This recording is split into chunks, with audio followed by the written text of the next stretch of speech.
আসসালামু আলাইকুম প্রিয় ভিউয়ার্স, আশা করছি আপনারা সকলেই ভালো আছেন। আমাদের চ্যানেলে অনেক মানুষ আছে যারা অল্প পুঁজিতে ব্যবসা করতে চায় বা ব্যবসা শুরু করতে চাচ্ছে কিন্তু খুঁজে পাচ্ছে না। এরকম অনেক মানুষ কিন্তু সার্চ দিয়ে আমাদের ভিডিওগুলো দেখে। তো তাদের জন্যই মূলত আজকের এই ভিডিওটা। অনেকে আছে দারাজের নাম শুনেছেন এবং দারাজের সাথে ব্যবসা করতে চান। অনেকে হয়তো নাম শুনেছেন এবং অনেক অনেক উদ্যোক্তা আছে যারা অল্প পুঁজি নিয়ে দারাজে ব্যবসা করতে চায়। তো আজকের এই পুরো বিষয়টা আমি অন্যরকমভাবে একটু উপস্থাপন করব এবং অন্যভাবে আপনাদের বোঝাবো। সেটা হচ্ছে আমি নিজেও কিন্তু দারাজে দীর্ঘ 5 থেকে 6 বছর যাবৎ ব্যবসা করতেছি। 5 থেকে 6 বছর যাবৎ। আজকের ভিডিওটি একটু পুরোপুরি দেখবেন। আপনারা কেন দারাজের সাথে ব্যবসা করবেন না এই জিনিসটা আজকে আপনাদেরকে বোঝাবো। দারাজে যদি আপনারা ব্যবসা করেন একদম পথের ফকির হয়ে যাবেন। এবং সবচেয়ে বড় যে বিষয়টা, মানে গত কয়েকদিন আগে আমার সাথে এই বিষয়টা ঘটেছে, যেটাতে আমার খুবই এতদিন দারাজে অনেক ঝামেলা হয়েছে এবং এই গত কয়েকদিন আগের ঘটনাটা আমার মানে মাথায় নষ্ট হয়ে গেছে যে এত বাজে একটা ঘটনা। ঠিক আছে, দেখুন আমি দারাজে আসলে তো অনেকে দেখছেন যে দারাজে আপনি একটা জিনিস অর্ডার দিয়েছেন আর একটা জিনিস পাইছেন। এটা শুধু আপনারা যারা দারাজ থেকে কেনাকাটা করেন তারা না, দারাজে বিক্রি করে তাদের ক্ষেত্রে ওই সমস্যাটা হয়। আমাদের একটা স্টোর আছে, সেই স্টোরে আমরা পিতলের জিনিসপত্র বিক্রি করি, কাঁসা পিতলের জিনিসপত্রগুলো বিক্রি করি। তো গত কয়েকদিন আগে আমাদের একটা অর্ডার আসে, সেটা আমি দেখাই। এই যে এরকম একটা বক্সে করে আমরা পিতলের সেমাই মেশিন বিক্রি করি। এই যে দেখেন, এটা পিতলের একটা সেমাই মেশিন। এই মেশিনটা আমরা বিক্রি করি এরকম বড় একটা বক্সে করে, ফুল বক্সে করে আমরা সেমাই মেশিনটা বিক্রি করি। এটা ঈদের আগের ঘটনা। ঠিক আছে, ঈদের আগে অর্ডারটা আসছে। আমরা ঈদের আগে হাফ বন্ধ হওয়ার আগেই আমরা দারাজের কাছে এই সেমাই মেশিনটা আমরা হ্যান্ড ওভার করি যে কাস্টমারের কাছে ডেলিভারি। এবং দারাজের কাস্টমারগুলো তো মাশাআল্লাহ অনেক ভালো। অর্ডার দেওয়ার পর আর তাদের কোনো খোঁজ খবর থাকে না, মানে প্রোডাক্ট পাইলে পাই, না পাইলে না পাই। অর্ডার দিলাম, মন চাইলে অর্ডার দিলাম, ক্যাশ অন ডেলিভারি, আমি অর্ডার রিসিভ করবো না। ঠিক আছে ভাই, রিসিভ করেন না, ভালো কথা, আমার প্রোডাক্ট আমার কাছে চলে আসবে। এরকম কিন্তু আরও অনেক হয়েছে। জাস্ট আজকেরটা আমি শেয়ার করতেছি কারণ আমার এই প্রোডাক্টের দাম প্রায় আপনার 2000 টাকা। আমি বলি আপনাকে, এরকম আরও বহু 2000 টাকা কিন্তু দাঁড়া। এখন কথা কাস্টমার তো প্রোডাক্টটা রিসিভ করে না, রিসিভ না করলে তারা প্রোডাক্টটা আমাদের কাছে আবার ব্যাক করে দেয়। তা আমাদের হাবে পাঠায় দেয়, যে হাব থেকে আমি ড্রপ করছি সেই অ্যাপ থেকে পাঠায় দেয়, আমি সেই অ্যাপ থেকে নিয়ে আসি। তাদের সময় অনুযায়ী গেলাম, গিয়ে আমি বললাম যে ভাই আমার একটা ফেল ডেলিভারি আছে, আমার এটাকে দেন।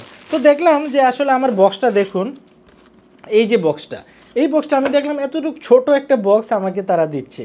এই যে এরকম একটা ছোট একটা বক্স আমাকে দিচ্ছে।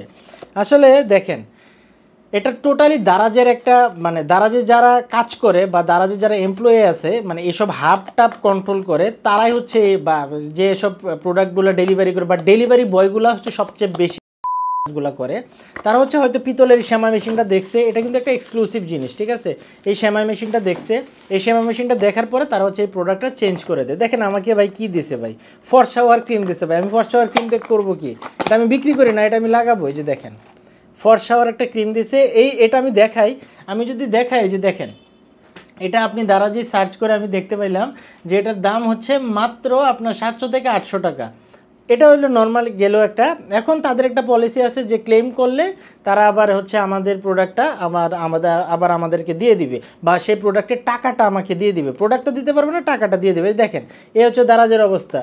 আমার ফেল ডেলিভারি, এটা দারাজের ডেলিভারি বা বয়গুলা বা যারা দারাজের এই সেক্টরটাতে কাজ করে তারা এটা রেখে আমাকে এই সুন্দর একটা একদম আমার ইনভয়েস আমার ওয়েবসাইট আমার যে স্টোরি ইনভয়েস সহ আমাকে এটা পাঠাইছে। আচ্ছা যাক, ভালো কথা, আমি এটা ছবি টবি রেখে দিলাম। তাদের কথা যখন ফেল ডেলিভারিটা আমি খুলবো সেটা আমি ভিডিও করে তাদেরকে দিব।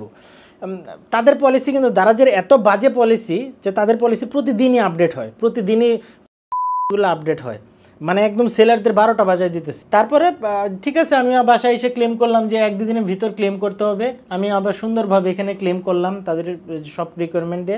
ক্লেম করার পর গেল 2 দিন, গেল 3 দিন, গেল 4 দিন, গেল 5 দিন, 6 দিন পরে তারা তাদেরকে একজন আমাকে আবার ফোন দিছে যে ভাইয়া আপনি যে ফেল ডেলিভারিটা আপনি যে প্রোডাক্টটা রিসিভ করছেন, এই প্রোডাক্টের যে প্যাকেজিং যখন করছিলেন, মানে ঈদের আগে যখন প্যাকেজিং করছিলাম, সেই প্যাকেজিংয়ের ভিডিওগুলো আবার দিতে হবে। এটা নাকি তাদের নতুন পলিসি।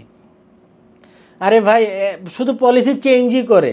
এখন পলিসি ঠিক আছে, ওটা আমি কই পাবো? ওটা তো আর এখন আমার কাছে নাই। বা অনেক সেলারে, যারা যে আসলে লক্ষ লক্ষ সেলার আছে, অনেক সেলারই হয়তো জানে না তাদের এই পলিসিগুলোর কথা, কারণ তাদের পলিসি প্রতিদিন চেঞ্জ হয়। কার ভাই এত সময় আছে যে প্রতিদিন আপনাদের বসে বসে পলিসি পড়বে? কার ভাই এত সময় আছে প্রতিদিন বসে বসে আপনাদের পলিসি পড়বে? এই যে দেখেন, তারপরে শেষ, এই যে দেখেন আমার হচ্ছে 2000 টাকার প্রোডাক্টের জায়গায় আমাকে হচ্ছে ওই যে চকের, মনে হয় এটা চকের 2 টাকার প্রোডাক্ট আমাকে দিয়ে দিছে। তারপর দারাজের যে প্যাকেজিং ম্যাটেরিয়ালগুলো আগে তারা অনেকভাবে দিত, সে প্যাকেজিং ম্যাটেরিয়ালগুলো এখন কিনতে হয়। দারাজে হচ্ছে প্রচুর পরিমাণে চার্জ কাটে। আপনি 100 টাকার একটা প্রোডাক্ট বিক্রি করলে, ধরেন 100 টাকা দারাজ একটা প্রোডাক্ট বিক্রি করলেন, সেখান থেকে তাদেরকে 40 টাকা বা 50 টাকা হচ্ছে আপনার কমিশনে দিতে হবে। পেমেন্ট ফি, হাফ ফি, এই ফি সেই ফি, প্রসেসিং ফি, এই ফি, কমিশন সব সহ হচ্ছে আপনার 50 টাকা তাদেরকে দিয়ে দিতে হবে। আপনার লাভ থাকবে হচ্ছে সর্বোচ্চ 5 থেকে 10 টাকা 100 টাকার একটা প্রোডাক্ট বিক্রি করলে। নাও থাকতে পারে লাভ অনেক সময়। অনেক সেলার দেখছি, আমি নিজেও এরকম প্রোডাক্ট বিক্রি করছি, আমার লাভ নাই, বরঞ্চ লস হয়েছে। তাই যারা হচ্ছে নতুন দারাজে ব্যবসা করতে যাচ্ছেন, ভুলেও ভাই দারাজের দিকে আসবে না। দারাজ বাংলাদেশের যত বড় কিছু হয়ে যাক না কেন, এখন সময় আসছে আপনারা নিজ নিজ পেজ নিয়ে কাজ করুন, যেভাবেই পারেন। ফেসবুক পেজ, ইউটিউব, টিকটক যা আছে, নিজের পার্সোনাল ব্র্যান্ডিং করুন, নিজের ব্র্যান্ড তৈরি করুন। এইসব দারাজ ফারাজ বাদ দেন।